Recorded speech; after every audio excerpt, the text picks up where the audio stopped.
नमस्कार, हर्ष न्यूज की तेज गति वाली बुलेटिन छत्तीसगढ़ रफ्तार में आपका स्वागत है। चलिए शुरू करते हैं क्षेत्रीय खबरों की तेज बुलेटिन छत्तीसगढ़ रफ्तार। छत्तीसगढ़ में सुशासन तिहार के तहत प्रशासन की कड़ी निगरानी का असर अब दिखने लगा है।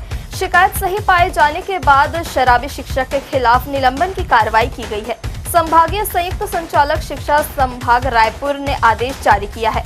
शिक्षा संभागीय संयुक्त संचालक राकेश पांडे ने बताया कि सुशासन तिहार में शिक्षक सेत कुमार देवांगन के खिलाफ छड़िया सरपंच ने शिकायत की थी, जिसमें बताया गया था कि शासकीय पूर्व माध्यमिक शाला छड़िया विकास खंड तिल्दा में पदस्थ शिक्षक रोज शराब पीकर स्कूल पहुंचता है। इस कारण छात्रों को पढ़ाई और स्कूल का कामकाज प्रभावित हो रहा है। इसके बाद मामले की जांच रिपोर्ट में यह शिकायत सही पाई गई। इस अनुशासनहीन और गैर जिम्मेदाराना आचरण के चलते उसे तत्काल प्रभाव से निलंबित कर दिया गया है।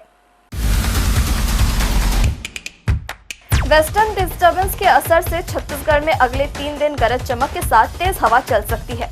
कुछ हिस्सों में बारिश के साथ ओले भी गिर सकते हैं। 12 जिलों में ऑरेंज अलर्ट है। इससे पहले रायपुर समेत प्रदेश के कई हिस्से में गुरुवार शाम चली आंधी ने जमकर तबाही मचाई। 70 से 74 किलोमीटर प्रति घंटे की रफ्तार से ऐसी आंधी 10 साल बाद चली। देवेंद्र नगर चौक पर शेड गिरने से कई कारें दबी रही। इससे तरपुंगी टोल भी पूरी तरह से उड़ा दिया। लोहे का स्ट्रक्चर तेज हवा का दबाव नहीं झेल पाया और उड़कर पास में गिर गया। इससे घंटों ट्रैफिक जाम रहा। हालांकि किसी तरह की जनहानि नहीं हुई, कुछ वाहनों को नुकसान पहुंचा है। प्रदेश भर में सैकड़ों जगहों पर पेड़ और होर्डिंग्स गिरने से कई घंटों तक ब्लैकआउट की स्थिति रही। मुख्यमंत्री विष्णुदेव साय ने आत्मसमर्पित नक्सलियों और नक्सल हिंसा से प्रभावित 2500 परिवारों को प्रधानमंत्री आवास योजना की पहली किश्त जारी की।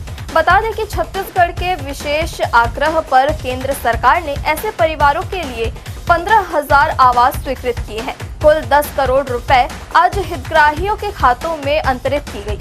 प्रथम किश्त के रूप में 2500 परिवारों को 40-40 हजार रुपए जारी किए गए। मुख्यमंत्री ने राशि अंतरण कार्यक्रम में मंत्रालय से वर्चुअली जुड़े 17 जिलों के हितग्राहियों से बातचीत की और आवास निर्माण के लिए पहली किश्त मिलने पर बधाई दी।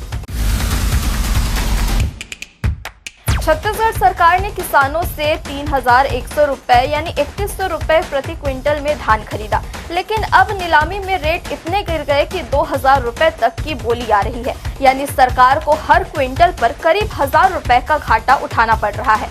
इस पर पूर्व मुख्यमंत्री भूपेश बघेल ने कहा कि प्रदेश में कहने भर को ट्रिपल इंजन की सरकार है। असल में छत्तीसगढ़ सरकार की दिल्ली में कुछ नहीं चलती। अगर केंद्र सरकार पूरा धान का चावल उठाती तो नीलामी नहीं करनी पड़ती और प्रदेश को नुकसान नहीं होता। धान नीलामी में घाटे को लेकर कांग्रेस के आरोपों पर बीजेपी के किसान मोर्चा के प्रभारी और पार्टी प्रवक्ता संदीप शर्मा ने कहा कि कांग्रेस शासन में घोटाला करने के लिए हाथियों को किसानों की मेहनत का धान खिलाया गया था। अब वही कांग्रेस बीजेपी सरकार की खरीदी व्यवस्था पर सवाल उठा रही है, जो हास्यास्पद है। उम्र सिर्फ एक संख्या है, यह कहावत मनेन्द्रगढ़ की कमला देवी मंगतानी ने सच कर दिखाई है। 67 वर्ष की आयु में जब अधिकतर लोग अपने शरीर की सीमाओं को स्वीकार कर बैठते हैं, तब कमला देवी ने अपने अटूट संकल्प, अनुशासन और आत्मबल से न सिर्फ जीवन को चुनौती दी, बल्कि राष्ट्रीय और अंतर्राष्ट्रीय खेल जगत में अपने शहर, राज्य और देश का नाम भी रोशन किया। उन्होंने हाल ही में दुबई में आयोजित 11वें अंतर्राष्ट्रीय खेल समारोह में 3 गोल्ड मेडल हासिल किए हैं। संविधान बचाओ रैली के लिए कांग्रेस ने नई तारीख और जगह का ऐलान कर दिया है। यह रैली अब 8 मई को बिलासपुर में आयोजित की जाएगी, जिसमें पार्टी के प्रदेश प्रभारी सचिन पायलट शामिल होंगे। पहले ये आयोजन 25 अप्रैल को दुर्ग में किया जाना था, लेकिन जम्मू कश्मीर के पहलगाम में हुए आतंकी हमले के कारण इसे स्थगित कर दिया गया था। अब कांग्रेस ने रैली के लिए नई जगह में कार्यक्रम की तैयारी शुरू कर दी है।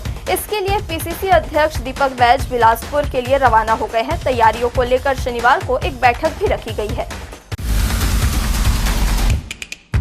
छत्तीसगढ़ के रायगढ़ में लूट की घटना को अंजाम देने के लिए 2 युवक देसी कट्टा और बंदूक लेकर घूम रहे थे, जिन्हें किसी घटना को अंजाम देने से पहले पुलिस ने धर दबोचा। उनके पास से पुलिस ने हथियार जब्त किया है।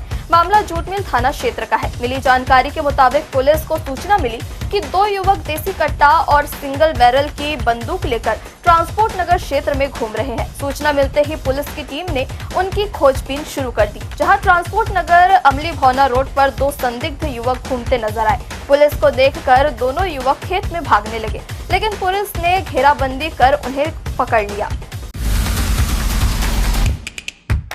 तांदुला डैम में मछली पकड़ने गया मछुआरा तेज आंधी तूफान के बीच लापता हो गया। घटना शुक्रवार शाम की है, जब 48 वर्षीय सोमन निषाद मछली पकड़ते वक्त अचानक गायब हो गया। किनारे पर उसकी नाव और जाल लावारिस मिले, जिससे डैम में हादसे की आशंका गहरा गई। लापता सोमन निषाद बोरिद गांव का निवासी बताया जा रहा है। जानकारी के मुताबिक सोमन रोज की तरह मछली पकड़ने डैम में गया था, लेकिन तेज हवाओं और मौसम की खराबी के बाद वह लौट कर नहीं आया, जबकि अन्य मछुआरे वापस आ गए। स्थानीय ग्रामीणों को जब उसकी नाव और मछली पकड़ने का जाल खिलाने पर लावारिस हालात में मिले, तो उन्होंने तुरंत पुलिस को सूचना दी। छत्तीसगढ़ रफ्तार की आज की बुलेटिन में बस इतना ही। अपने आसपास की खबरों से जुड़े रहने के लिए हमेशा बने रहे हर्ष न्यूज के साथ। नमस्कार।